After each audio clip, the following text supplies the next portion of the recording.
Coach, just talking about preparation for this, a game of this magnitude, a semifinal game, how does that affect preparation, and how has that been going for you?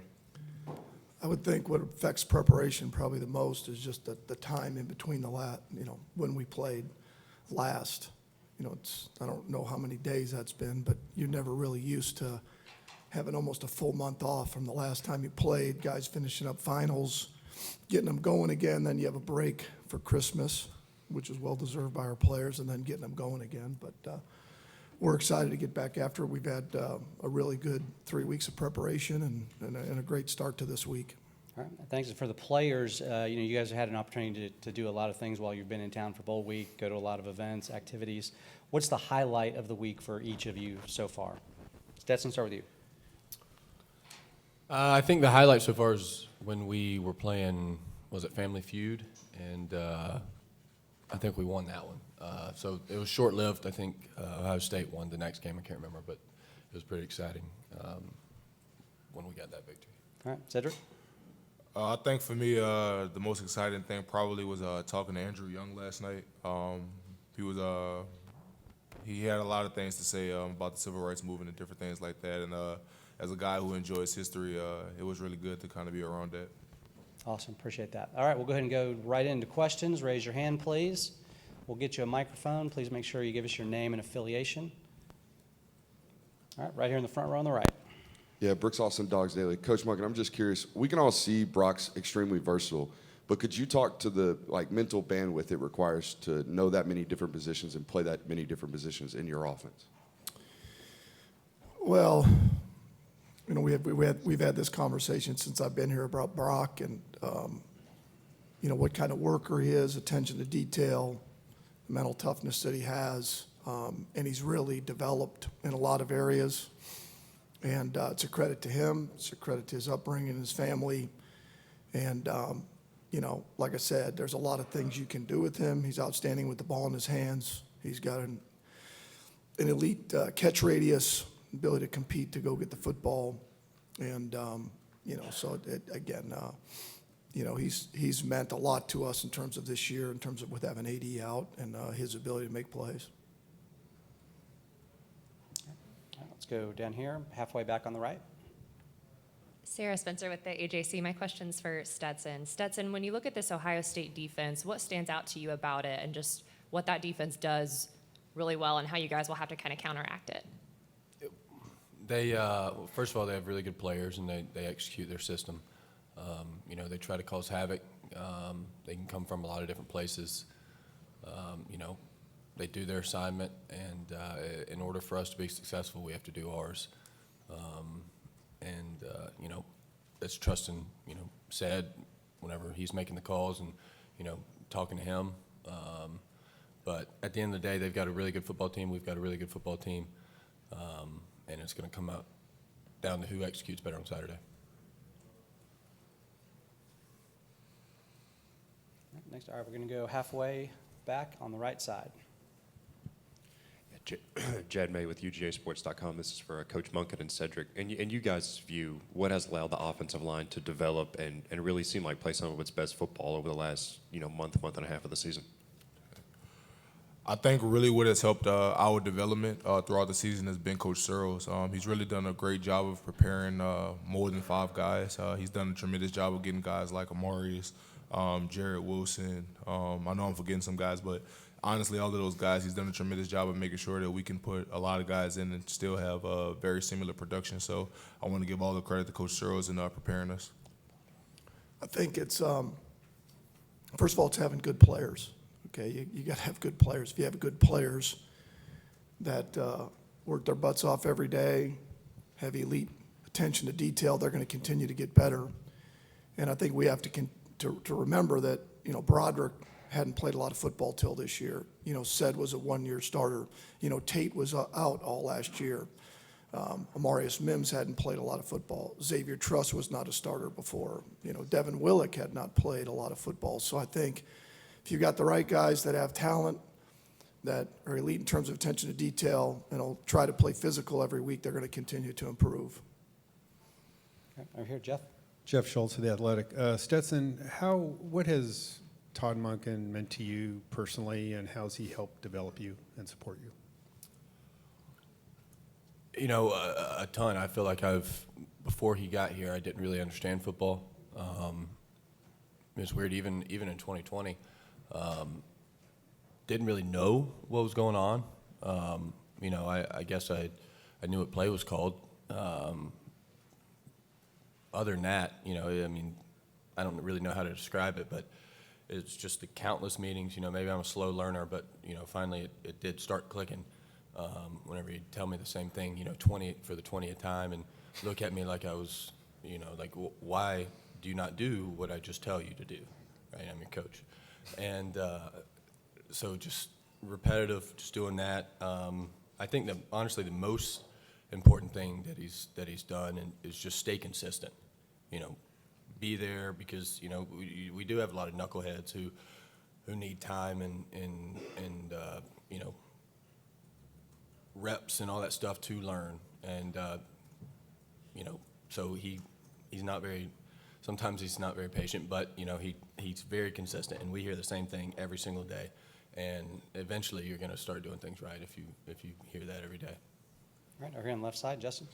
This question's for Stetson. I'm Justin Felder with Fox 5 Atlanta, and I got a quick follow-up if I could. This time last year, we were asking you a ton of questions about your flip phone. Have you taken any steps this year, cell phone or otherwise, to block out the noise? No, not so drastic as that, no. And just a quick follow-up if I could. You know, Coach Smart's talked about it before, your desire to prove people wrong, right, and the chip on your shoulder. Does that stay there even with a Heisman invite and a national championship ring and an SEC championship? And if so, how do you keep that as a motivating factor for you? I mean, it's never been a chip on my shoulder or you know, prove people wrong. It's hard to describe, but I don't think of it that way, right? Because I don't know, but I just want to be the best I can be, and if I'm not, then I start to, you know, be like, I don't know, I don't like it. And I love football, and I want to play football. You know, Heisman ceremony was very, you know, that was a huge honor. That's not why I play, you know, so that's not going to change the way I play, you know. So we've got a game to win, and we got to prepare like it, otherwise we won't. So. All right, next one right here in the front row on the right. Evan Kroll with Dogs Daily. Cedric, you know, being the center and kind of the quarterback of the offensive line, a lot of large responsibility falls on your plate. When you study this Ohio State defensive front, is there one player in particular that you kind of enjoy watching or just keeps coming up and reoccurring? One thing that comes up a lot on film is that all of them do their job extremely well. They play really well together in the system. And, of course, you know, guys flash. You know, the media gives a lot of guys attention, but one thing I see about this defensive front seven is really that they all do their jobs collectively together. Nobody's a blinking light. Nobody's trying to be this big guy. Everybody's collectively working together, and that's huge. That's why they're so, you know, good, and why what they're doing is working. So really what I've seen on film is that they all just do a really good job together, like working for one common goal. All right, over here on the left, Zach. Hey, Stetson, Zach Klein from Channel 2 here in Atlanta. In every great Hollywood script, the hero overcomes a low point or some adversity. For you, what was it, and who'd you lean on to get through it?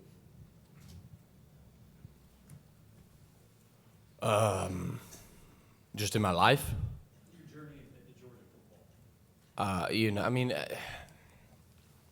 that's, you know, there was a lot of up and downs, you know, when I wasn't playing, and then when I was playing, I didn't play well enough, and then I wasn't playing again, and, you know, all those things. You know, as far as leaned on, I didn't really, you know, I talked to people who made me feel good, but then at the end of the day, I realized that, you know, yeah, this makes me feel good, but if I want something to change, then I got to stop leaning on anybody. I got to go do something to change it. And so, you know, I think that's what happened at the end of the day. All right, over here, Doug. Doug Robertson, the Atlanta Journal-Constitution. The Ohio State players who were in here before y'all were asked what advantages they think they might have against the offense. And they said, we have advantages across the board. And I wanted to see if y'all wanted to respond to that. Well, I mean, they should have confidence. They have a good football team. I'm not going to sit here and say that we think in terms of this X, Y, and Z, we have advantages. We have a good football team. I mean, and our tape proves that. Their tape proves it. So at the end of the day, we got good football players. They got good football players. At this point, it's going to come down to execution. It's going to come down to our preparation that leads up to this, and it won't come down to whether we think we have advantages or we don't think we have advantages. Because at the end of the day, when both teams have good players, it's it's going to come down to doing the little things well and execution. All right. Stetson, do you see any advantages that they have? That Ohio State has? Yeah. Yeah, certainly. I don't really want to get into the particulars right now, but obviously they were undefeated until the last game of the season. It's hard to do that, and we were too last year until we lost to Alabama, and then we ended up winning it all. So we certainly are not taking Ohio State lightly. They've got, like they said, they've got advantages all over the board, and so we're gonna have to go play football. Yeah. Cedric? I think the biggest thing I would like to just focus on is that, like Coach Monken said, we both have good players on each side, and it really is going to come down to execution. I really have a lot of respect for Ohio State, the program, and everything that they stand for, but I also have a lot of pride in Georgia football. So we just really look forward to continuing to prepare and just go out there and competing. All right, very good. We'll go right here on the right. Yeah, Brooks Austin, Dogs Daily. It's a question for both Stet and Cedric. I'm just curious, a unique relationship between quarterback and center. Maybe speak about how one has lessened the burden or maybe the workload on Saturdays between the other and how the relationship has developed. Honestly, I don't think it's less by either. I think it's more of a trust that each guy will get the job done, and also a connection in knowing that if he tells me something or I tell him something, there's no ego. It's nothing against you personally. It's all for the betterment of the team. And I think understanding that genuinely the time that we've spent outside of football, it comes into play. And I really enjoy playing, next to this guy right next to me. So at the end of the day, we both just try to make sure we get our job done and trusting each other for the team. It's you just kind of find that mold where you're not, it happens smoothly, and I don't think we may have dropped 2 snaps. In practice, and it works, and like Seth said, nothing's personal, nothing's I don't. If he makes the right call, then he makes the right call, and it does not matter. And Seth's done a great job of growing and learning and becoming a smarter football player and a better football player. So I can lean on him more. I can trust him more, and I can just say little things, and then he responds, and I know what that means, right? It just comes a little shorthand, easy speak, but that comes with time. And why are you laughing? I don't know. It's been a pleasure and an honor playing behind him. So. All right, right here, Sarah. Sarah Spencer with the AJC. For Coach Monken, how have you seen your offense grow and develop over the course of the season to now put you guys in the position you're in today? I don't. We went through last year, we lost George, and it forces you to adapt, and then, you lose AD early in the year, and you're forced to adapt, and luckily, we've got other good players. Probably the most constant we've had is these 2 guys right here, because the epicenter of what you do is your center and your quarterback. They make it go. They're the ones that communicate up front. So those 2 guys have been the reason we've been where we're at, along with everybody else, and the continued improvement of the O-line, the consistency there. But it's hard for me to pinpoint because in my mind, averages just make you feel good, at the end of the year. What's going to matter most Saturday is that we score. We don't turn it over. It won't matter what we've done really up till this point other than, our execution, how we practice this week, and be able to put it on the field Saturday night. All right, next, all the way in the back on the right. Dean Legge from Dog Post. Todd, when y'all, for lack of a better term, benched Stetson after the Jacksonville game a couple of years ago, what was his sort of journey like that you saw in that almost 10 months before he really took back over? Well, it's a complete credit to him and really nothing to do with me. All we did was try to bury him for the couple of years he was here, and all he did was continue to fight and compete and had every reason to say, you know what, I'm gone in today's day and age of the portal and guys leaving. He didn't do that. He wanted to be a Georgia Bulldog, wanted to be the quarterback for the Georgia Bulldogs. You know, I think that we've come out the other side probably better collectively. He's very prideful, and we wouldn't be where we're at without him. And collectively, we've improved. I've done a better job of coaching him. He's done a better job of accepting that part of it. He always had talent, always had ability. We talked about it last year getting ready for Michigan. You know, there was a back and forth about Stetson and JT, and all I said was just look at the film. Just look at the film and the plays he's made. And even this year, look at the plays that he's made to get us where we're at. And, you know, sometimes you don't always make the right decision. You know, we're human too in terms of who we play. And then you got to reverse course and say, you know what, we're wrong. This is the guy. All right, next, row 3 over here, Justin. Stetson, it's Justin from Fox 5 Atlanta. It's not like you guys play any small games. They're all in front of 75, 80, 100,000 and on national TV. But some of your biggest games have come on the biggest stages. Playoffs last year, the opener, SEC championship. What is it about the biggest stages that brings out often the best in you? I don't know. I think I don't know. I understand the importance of it. Maybe. I don't know. And you know, again, if there's no choice, it's easy, right? I mean, if you don't give yourself another choice than to play well or win, then you don't have another option, and you don't waste any time looking for that option. You spend all your time looking to win. So that's kind of how I think about it. All right, over here, Charles.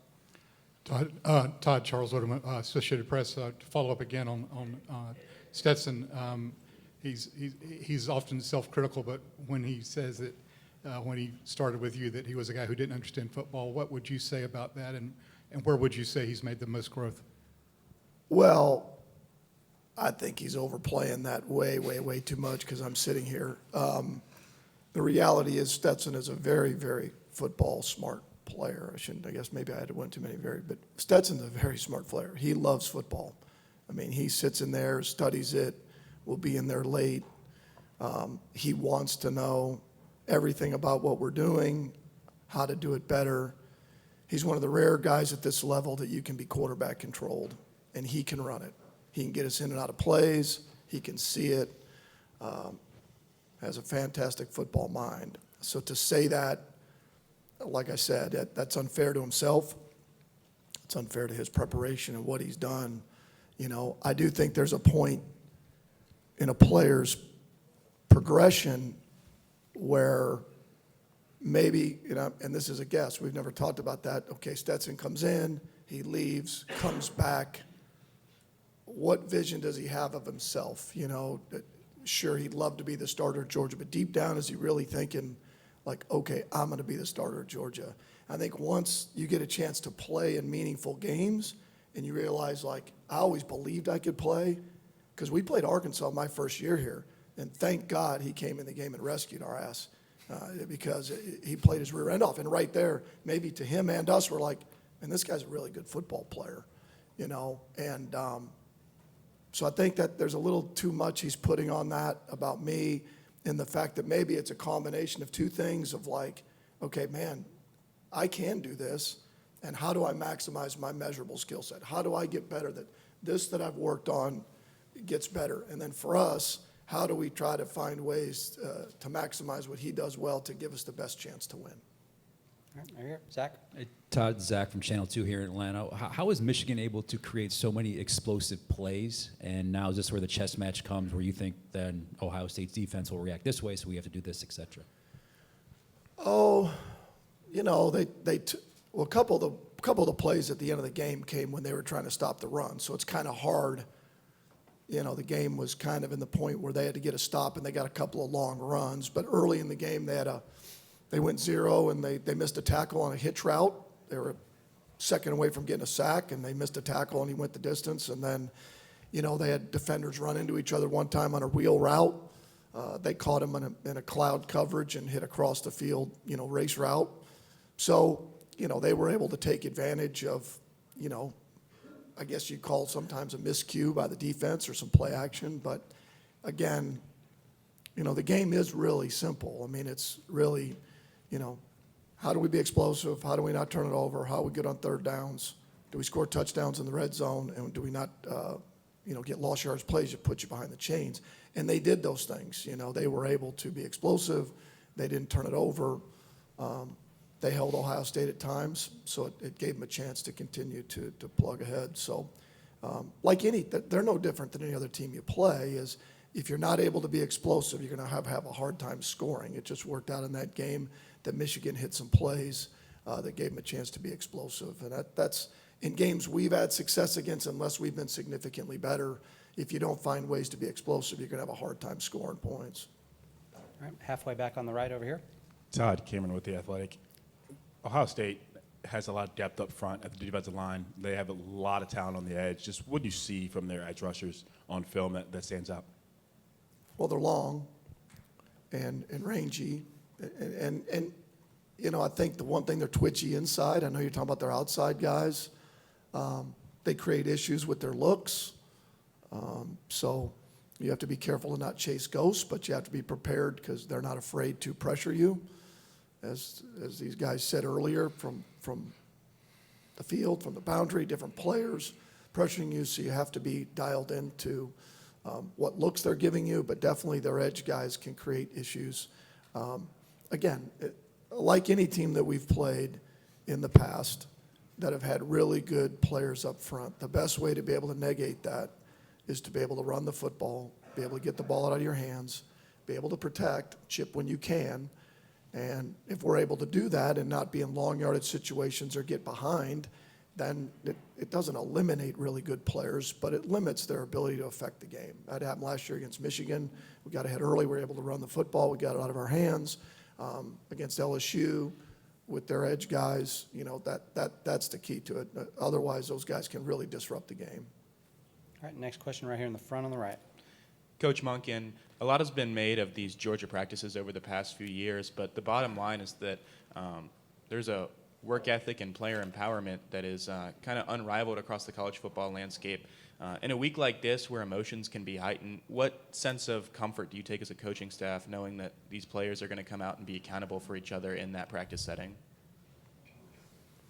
Well, I think the biggest comfort you take is watching your guys work. We can only go by what we see. You recruit good players, you have a structure and a system, and then you go to work. And like I tell the offensive staff, I can't call plays that I don't see during the week work. I mean, that's a rarity. So the looks that we get by the scout group and our execution gives you confidence to call it. And the exact same thing is true with your players. Is anybody that says, well, I'm not really a practice player, doesn't play.